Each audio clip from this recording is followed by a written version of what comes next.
कमरे में धीमी रोशनी थी। हम माध्यम की ओर देखते हुए बैठे थे। वह पालथी मोड़कर बैठा था और वह सम्मोहन समाधि में चला गया था। उसकी आंखें बंद थीं। उसके चेहरे पर शैतानी भाव था। जब वह बोला तो वह मेरे मित्र की आवाज नहीं थी, वह सिहरन पहुंचाने वाली शैतानी अलग ही लहजे की आवाज थी।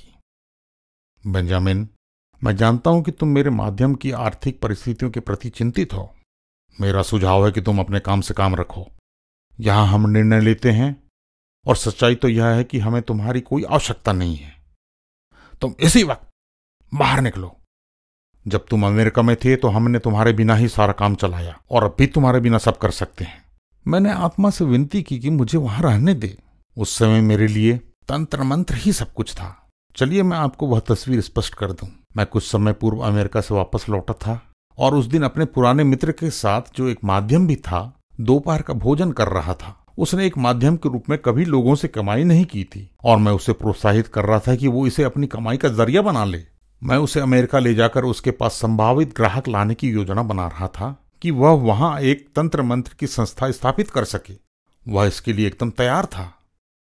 जब मैं तंत्र मंत्र में था तो मेरा साक्षात्कार सैकड़ों आत्माओं से हुआ था। उनमें से कुछ तो बहुत ही डरावना अनुभव था, जिससे तस्वीरों का दीवारों से निकलना और हवा में लटक जाना। मेरे पास एक कैसेट टेप है जिसमें वह एक विदेशी भाषा में बात कर रहा है। वे आश्चर्य कर्म भी कर सकते हैं।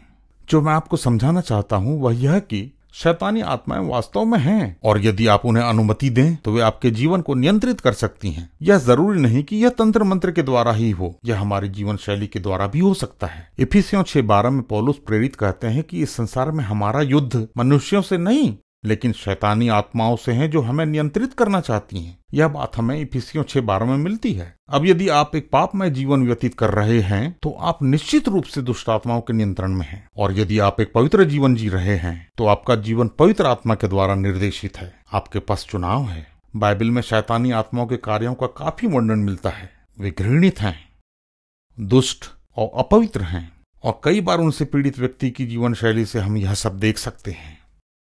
उनमें उच्च श्रेणी की बुद्धिमत्ता है, शैतानी बुद्धिमत्ता।